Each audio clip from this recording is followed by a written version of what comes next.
ახლა ისმის კითხვა ამგვარი, შეხვდა თუ არა რუსეთის შლეგი ლიდერი, თურქმენეთში მყოფი პრეზიდენტი პუტინი, თურქმენეთში მასთან შესახვედრად, მასთან მისატენად ჩასულ საქართველოს პრემიერ-მინისტრად წოდებულ ირაკლი კობახიძეს. ეჭვგარეშეა, რომ ირაკლი კობახიძეს ექნებოდა მცდელობა, რომ 30 წამით, 40 წამით, 60 წამით, 2 წუთით, აი 120 წამით მაინც გადაჰკვეთოდა პრეზიდენტ ვლადიმირ პუტინს ბიზინა ივანიშვილის დავალების შესაბამისად გარკვეულზე მაღალი ალბათობით ბიზინა ივანიშვილმა მოსთხოვა კობახიძეს, რომ იქნება და შეხვდე პუტინსო 2 წუთით გადაეკვეთოდა ეს და ეს გზავნილები გადასცემ.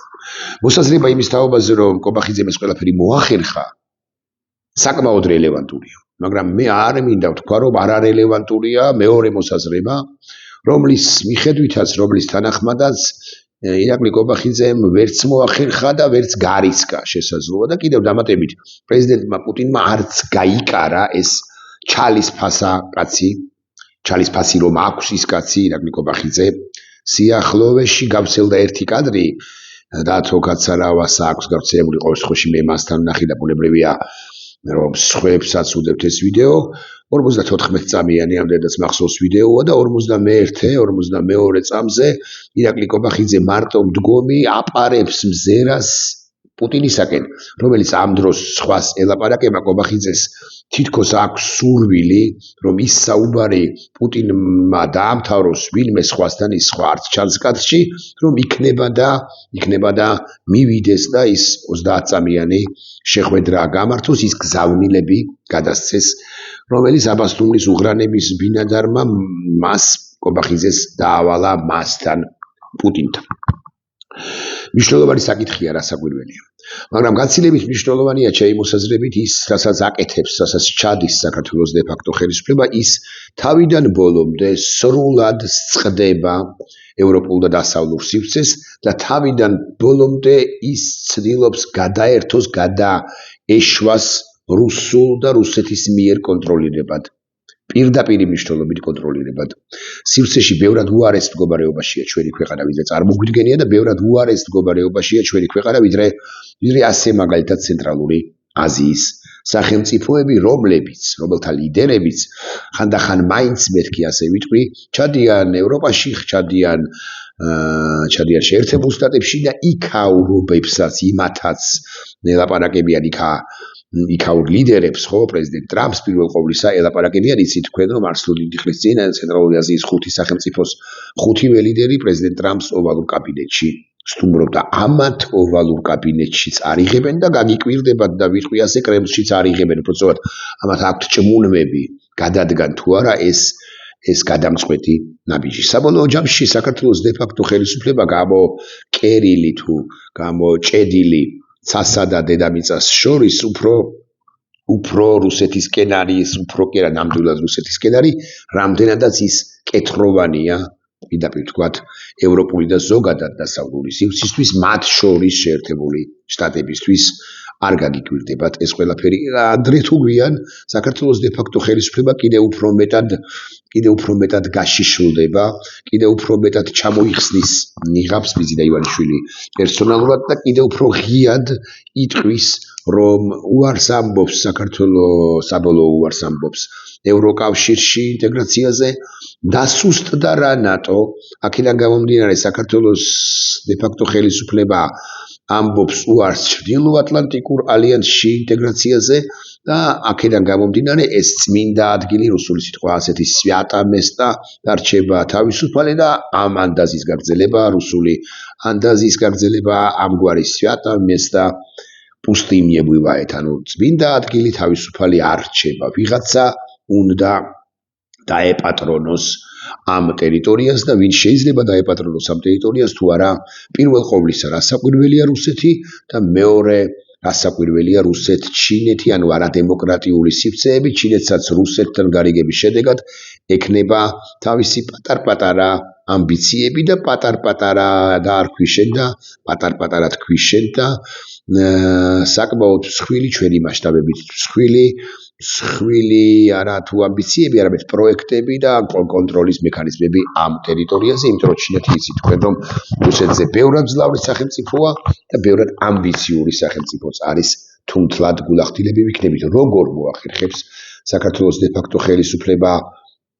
უკვე შემდგომ ოპერირებას ჯერ ერთი ეს არ ვიცით და რუსეთისაგან თავდაღწევას ეცდება თუ არა საერთოდ ესეც არ ვიცით, მე გეტყვით რომ პირდაპირ რომ არ ეცდება და ყველაფერს გააკეთებს რომ მიეტენოს ყველა იმ სივრცეში, რომელსაც სწორედაც რომ რუსეთი აკონტროლებს. ამას დიდად მეგობარმა დაწერა, ჩემმა მეგობარმა, საქართველო აგე SNG-ში გაწევრიანდება, უცხადია, SNG-ში გაწევრიანებაც დიდი პრობლემაა, მაგრამ გაცილებით დიდი პრობლემაა. გეტყვით მე გაწევრიანება ეგრეთ წოდებულ ODKB-ში, ეს არის ODKB არის ესე იგი კოლექტიური უსაფრთხოების ორგანიზაცია, საერთაშორისო ორგანიზაცია, რომელიც პოსტსაბჭოთა სივრცეში მოქმედებს, სივრცეზე მოქმედებს, მისი გაცხადებული მიზნები არის მშვიდობის დამყარება და გამყარება, საერთაშორისო და რეგიონალური უსაფრთხოების უზრუნველყოფა და სტაბილურობის უზრუნველყოფა, დაცვა კოლექტიურ დონეზე დაცვა თავისუფლებისა, ტერიტორიული მთლიანობისა და სუვერენიტეტისა ამა თუ იმ წევრი სახელმწიფოებისა, მათ შორის საქართველოში და მათ შორის გაგიკვირდებათ და რუსეთისა რატომ ყვები ახლა ამას? გარკვეულზე მაღალი ალბათობით საქართველოს დე-ფაქტო ხელისუფლება უკვე გარკვეული პერიოდის შემდეგ თუ გადააგორებს იმ პროტესტს, რომელიც ახლა არის დედაქალაქში, ის განაცხადებს, რომ უარს ამბობს ევროკავშირზე, უარს ამბობს ევროკავშირზე, როგორც Deep State-ზე, უარს ამბობს NATO-ზე, ჩრდილოატლანტიკურ ალიანსზე, ამდენადაც ეს ორგანიზაცია, ეს სივრცე გვარიანად დასუსტებული და მართლაც ასეა, განა არ არის დასუსტებული და რამდენადაც ვინმეს უნდა მიეკედლოს, აქედან გამომდინარე, საქართველოს დე-ფაქტო ხელისუფლება იტყვის, რომ რატომაც არა, ჩვენ შევდივართ კოლექტიური უსაფრთხოების ამ ორგანიზაციაში, ანუ ODKB-ში, გარდა იმისა, რომ SNG-ში შევალთ და დავბრუნდებით და კოლექტიური უსაფრთხოების ორგანიზაციაში შესვლა კი არის ჩვენი უსაფრთხოების გარანტია, რომ ვიცოდეთ მაინც იტყვის საქართველოს დე-ფაქტო ხელისუფლება და ამ ორგანიზაციაში შემავალი სახელმწიფოები ჩვენს უსაფრთხოებას დაიცავენ იმ გლობალური ომის პარტიისაგან, რომელიც მესამე მსოფლიო ომში ითრევს პოსტსაბჭოთა სივრცეს, პირველ ყოვლისა რუსეთს და ჩვენ თანახმოვანი ვართ ამაზე და თან ამასთან რუსეთი დაგვირდება ჩვენ ამ ვერსიის თანახმად აფხაზეთის და ცხინვალის რეგიონის დაბრუნებას, თუმცა მეორე ვერსია გუშინაც გაგიზიარეთ, კი არა დღეს გაგიზიარეთ, რომ რუსეთი სრულ ანექსიას მოახდენს ცხინვალის რეგიონისა და აფხაზეთისა. მოკლედ ODKB-ში შესვლა ამ ხელისუფლების პირობებში ჩანს გარდაუვალია, ამიტომაც არის სასწრაფოდ გუშინ მოსაცილებელი ეს ხელისუფლება, რომ კიდევ უფრო მეტი ხალატი არ ჩაიდინოს მან ქვეყნის წინაშე და ისტორიის წინაშე და მომავლის წინაშე, იმიტომ რომ მე თუ მართლაც ამგვარი ნაბიჯები როგორღაც გადადგა ბიზნა ივანიშვილმა, მე ძალიან გაგვირთულდება ჩვენ იმ პრობლემების, დაგროვილი პრობლემების აღმოფხვრა, რომელიც აუცილებლად დაგვხდება მისი მოცილების შემდეგ. რატო ODKB საშინელი ჩვენთვის მე ავხსნი კიდევ დამატებით, ოღონდ ჯერ თავდაპირველად თქვენის ნებართვით ვახსენებ აფხაზეთს, როგორც ვითომდა ბრჭყალებში სუვერენულ სახელმწიფოს და კერძოდ გეტყვით რას ვგულისხმობ.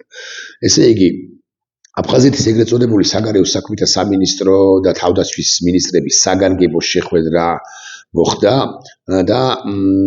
ითქვა შემდეგი რამ, რომ რუსეთის მოქალაქეობის მქონე შესაბამისი ასაკის ყველა აფხაზი მამაკაცი, მათ შორის რუსეთის უმაღლეს სასწავლებლებში მყოფი აფხაზი სტუდენტები, რუსეთის თავდაცვის სამინისტროს სამხედრო აღრიცხვაზე უნდა დადგნენ და რუსეთის თავდაცვის სამინისტროს იცით თქვენ, რომ სჭირდება ახალი მობილიზაცია, ახალი გაწვევები, იმიტომ რომ კონფლიქტი, ომი უკრაინაში არ სრულდება და ადამიანური რესურსი განა არ აქვს რუსეთს, მაგრამ რასაკვირველია, ურჩევნია რომ მხრივი ხელშეკრულებები ვისთანაც აქვს, ასე მაგალითად აფხაზეთის სეპარატისტულ რეგიონთან და აფხაზეთის სეპარატისტულ სახელმწიფოდ წოდებულთან, აგრეთვე სხვა სახელმწიფოებთან შეძლების დაგვარად სხვა ქვეყნების თუ წარმონაქმნების ახალგაზრდები გაიწვიოს ომში, მერე მოხდეს მათი ნაწილობრივი რეკრუტირება და გაუშვას პრაქტიკულად წინა ხაზზე უკრაინის წინააღმდეგ ბრძოლაში თუ საქართველო გარკვეული პერიოდის შემდეგ მიზეზთა გამო, ხტომილებათა გამო ასე ვიტყვი, გახდება ოდეკაბ-ის წევრი, რუსეთი საქართველოს მოქალაქეებს დამოუკიდებლად იმისა, ორმაგი მოქალაქეობა ეკნებათ თუ არ ეკნებათ, დამოუკიდებლად იმისა, რუსეთის მოქალაქეობა იქნება თუ არა შემოთავაზებული ჩვენი მოქალაქეებისათვის, ჩვენი ახალგაზრდებისათვის მათ შორის, ოდეკაბ-ის ფარგლებში საქართველოს და ყველა იმ სახელმწიფოს, რომელსაც მოერევა, რომელსაც დაარწმუნებს სხვა ომში მონაწილეობის თაობაზე, გაიწვევს საქართველოს მოქალაქეებს, ახალგაზრდებს საკუთარ ჯარში და არათუ ჯარში, არა მხოლოდ ჯარში, არამედ ფრონტის წინა ხაზზე, ვინმე მეტყვის რომ რუსეთი ამას როცა მოახერხებს, ამას როცა დაიწყებს და მოინდომებს იმ პერიოდისთვის დასრულებული იქნება უკრაინის ომი, ჯერ ერთი ეს ასე არ იქნება. უკრაინა სულ რომ დამარცხდეს, ბიზნა ივანიშვილის ოლიგაგებით დამარცხებას გულისხმობ, უკრაინა გააგრძელებს პარტიზანულ ომს, მათ შორის პარტიზანულ ომს გააგრძელებენ ჩვენი ჯარისკაცები, დაახლოებით 3000-3500 მოხალისე ჯარისკაცია, რომელიც ოფიციალურ სტრუქტურებშია გაწეორიანებული, მათი უმრავლესობა კი 99%, 100% პრაქტიკულად უკრაინის შეერაღებულ ძალებში, მათ შორის ეს ქართველებიც აღარ ვლაპარაკობ უკრაინელებზე, გააგრძელებენ ომს, პარტიზანულ ომს, ყველაზე ცუდი სცენარით, მოვლენათა განვითარების შემთხვევაში რუსეთის ფედერაციის წინააღმდეგ ყველგან ამასთან ეს ძალიან ხაზგასმით მინდა ვთქვა, არა მხოლოდ უკრაინის ტერიტორიაზე, არამედ უკრაინის ტერიტორიის ფარგლებს მიღმაც, მოკლედ არც ერთ შემთხვევაში ერთი კიევი არ დანებდება, კიევი არ შეეგუება რუსულ ოკუპაციას და ომი გაგრძელდება მაღალი ალბათობით კიდევ დიდ ხანს, მაგრამ სულ რომ კიევი დანებდეს, რეჟიმ ჩეინჯიც რომ მოხდეს, ყველაზე სასურველი სცენარი ბიზნა ივანიშვილისთვის და რუსეთისთვის, უკრაინის შეერაღებული ძალები, მათ შორის ქართველები ამ ბრძოლას თავს არ მიანებებენ და წინააღმდეგობას ისევ და ისევ გასწევენ, კიდევ ასე გეტყვით, მრავალი ათეული წელი ან რამდენიმე ერთი ათეული წელი მაინც მეთქი ამის თქმა მინდა ხო და რუსეთს აქვს ძალიან სერიოზული სურვილი, რომ ქართველები დაუპირისპირდნენ ქართველებს. დიახ, ასეც დაისაჯოს საქართველო, აქედან გამომდინარე, მოღალატე ივანიშვილის მთავრობას ოდეკაბ-ში შესვლის ან რუსეთთან ნებისმიერი დაახლოების შემთხვევაში, ის რუსეთი შესთავაზებს ნებისმიერ შემთხვევაში გარკვეული პერიოდის შემდეგ რამეს შენი შეერაღებული ძალები, შენი წევანდელები, ან შენი შეერაღებული ძალების ნაწილი მაინც მოდი ჩააყენე რუსეთის სამსახურში, იმიტომ რომ ეს არის დიდი სამამულო ომი, ცივილიზებული კი არა, დემოკრატიული კი არა, ლიბერალური და ამას დასავლური სამყაროს წინააღმდეგო და თუ ივანიშვილი იმ პერიოდისთვის იქნება საკმაოდ მოძლიერებული და ახლა ძლიერია, მაგრამ ამაზე უფრო მოძლიერებული, ბუნებრივია რომ ივანიშვილი თუ კოვახიძე, თუ მისი რომელიმე სხვა პაჟი, თუ უტა ივანიშვილი იქნება პრემიერ-მინისტრი იმ პერიოდისთვის არ ნებისმიერი სხვა გვარსახელის გამობიძინებული პრემიერ-მინისტრი თუ პრეზიდენტი თუ ხელისუფალი, ბუნებრივია რომ ისინი წინააღმდეგობას უბრალოდ რომ სიუნდოდეს ვინმეს უბრალოდ წინააღმდეგობას ვერ გასცემენ. საქართველოს დე-ფაქტო ხელისუფლების ღალატის ესეთი ანთოლოგია რო გავაკეთოთ, ხო, უამრავ რამეს ჩავწერთ, უამრავ კონკრეტულ გადაწყვეტილებას ჩავწერთ, მაგრამ კიდევ უფრო მეტი რამ არის ჩასაწერი, ესენი კვლავ ვიმეორებ, რომ მიექანებიან სწორედ ამ არა მარტო იმისკენ, რომ საქართველო მოსწყდეს ევროპასა და დასავლეთს თლიანად შეერთებულ შტატების ინტერესი არ იყოს გათვალისწინებული საქართველოში, განადგურდეს დემოკრატია და ასე შემდეგ, ესენი ქვეყანას მიაქანებენ ამ საშინელი უბსკრულისაკენ და წინააღმდეგობის გამწევიც კი კიდევ უარესი უბსკრული, კიდევ უფრო ღრმა უბსკრულისაკენ და წინააღმდეგობის გამწევიც კი არ დარჩება, მათ შორის არც შეერაღებულ ძალებში, ვინც ახლა შეერაღებულ ძალებში და ამას იუარებს, ის დატოვებს უბრალოდ შეერაღებულ ძალებს და სხვას ვერაფერს ვერც იზამს, ხოლო ახალგაზრდები გამობიძინებულები, პროპაგანდით მათ შორის გამობიძინებულები, იძულებულნი იქნებიან და მშობლებიც იძულებულნი იქნებიან გაუშვან საკუთარი შვილები რუსეთის არმიაში. აქ ერთი დისკუსია სოციქსელში გაჩაღებული თემაზე მეორე მსოფლიო ომის ნაწილ დიდ სამამულო ომში რომ დაიხოცა ჩვენი 300 თუ 250 თუ 300,000 მოქალაქე საქართველოსდან ეს იყო თუ არა სწორი მსხვერპლი არ იყო ეს სწორი მსხვერპლი რასაკვირველია იმიტომ რომ ჰიტლერის ნაცისტურ გერმანიას გადმოლახული არ ჰქონდა საქართველოს საზღვრები და ეს იყო სხვისი ომი. ეს არ იყო შენი სამშობლოსათვის ომი, შენი დამოუკიდებელი სახელმწიფოსათვის ომი და რუსეთმა მათ შორის ჩვენს ხარჯზეც შეაჩერა რასაკვირველია ჰიტლერის არმია. ეს იყო მისთვის სასარგებლო, ანუ რუსეთისთვის სასარგებლო ამბავი, მაგრამ ჩვენთვის, ჩვენი მათ შორის ასეთი კატეგორიებით უნდა ვიმსჯელოთ გენოფონდისთვის ეს იყო კატასტროფაზე უარესი. სხვაგვარად დავსვა, საგრძნე მესმის რომ დიდ წინააღმდეგობას წავაწყდები ახლა დიდ კრიტიკას დავიფსახურებ სტალინისტებისაგან, ან კომუნისტების მოყვარულებისაგან, ან ბიზნეს მოყვარულებისაგან, ან ასე შემდეგ და ასე შემდეგ, მაგრამ გაცილებით ნაკლები ადამიანი გავბედავ და ვიტყვი, აღარ იქნებოდა ცოცხალი ჰიტლერის იმ შემთხვევაშიც კი თუ ჰიტლერი შემოვიდოდა საქართველოში, ვიდრე დაიხოცა სხვის ომში ქართველი 300,000 რო ვამბობთ და ვამაყობთ, დაიხოცა სხვის ომში, სტალინის ომში, ან საბჭოთა კავშირის ომში 41-დან 45 წლამდე. ამასთან აქვე უნდა ვახსენო, მიტევებ ცხადია, მაგრამ თუ ჯანსაღად და სწორად შეხედავთ, რასაც ვიტყვი, იქნება და მოსატოვებელი არც არაფერი მქონდეს, გენერალი მაღლაკელიძე, რომელიც სხვა სამხედრო მოსამსახურეები, რომლებიც იყვნენ ნაცისტური გერმანიის სამსახურში, ისინი ერთგვარად იქნებოდნენ ჩვენი უფრო მეტი უსაფრთხოების გარანტორები. 30-იანი წლებიდან რომ დავიწყოთ, ათვლა 20-იანი წლებიდან რომ დავიწყოთ ათვლა და სტალინის 53 წელს გარდაიცვალა ეს დიქტატორი კაცი სტალინის სიკვდილამდე რომ მივიდეთ, საქართველოს დაკარგა რეალურად დაახლოებით 650,000 ადამიანი 101 დათვლით და ამაზე უარეს რასაკვირველია ვერავინ უზამდა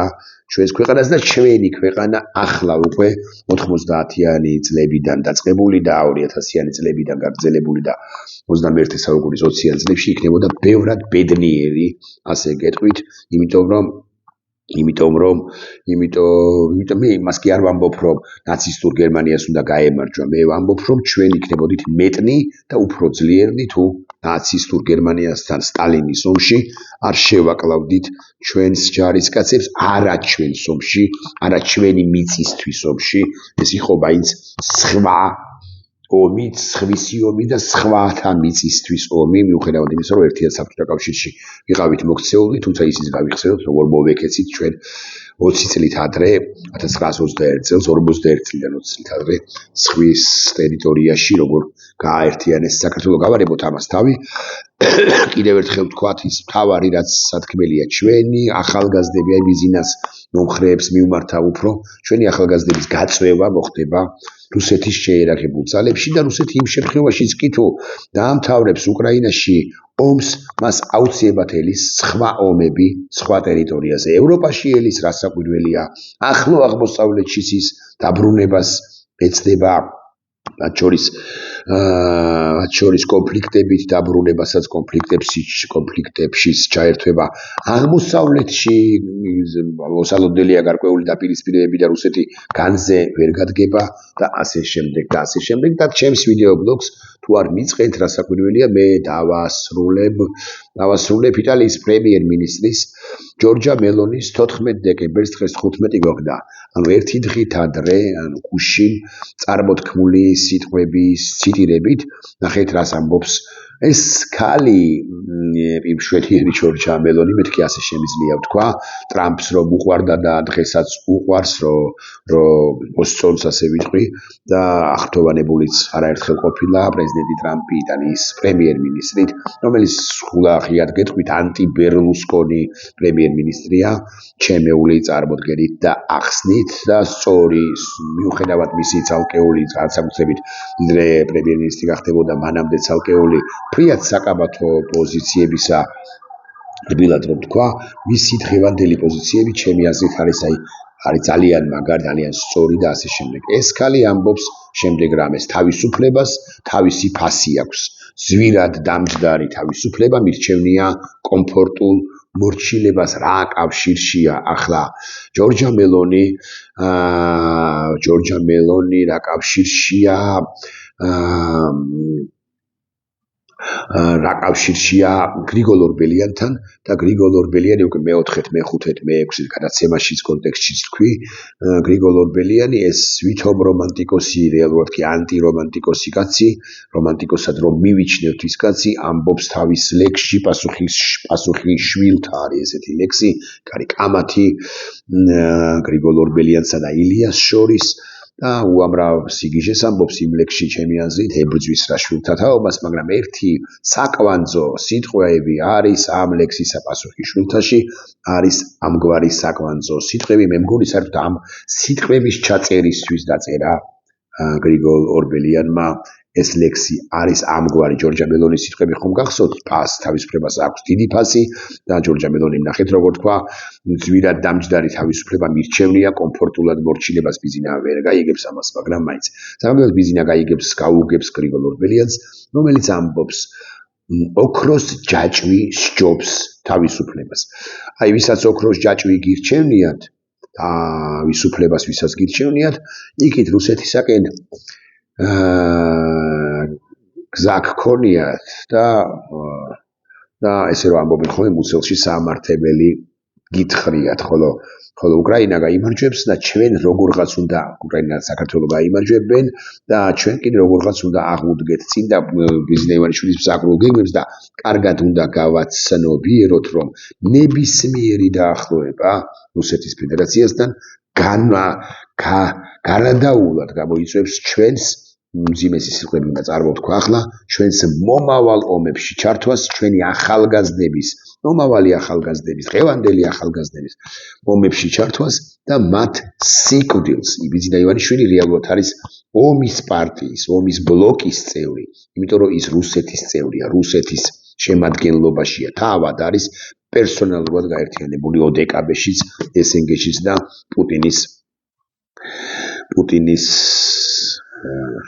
სტომაქშიც ასე გეტყვით მე თქვენ ნახვამდის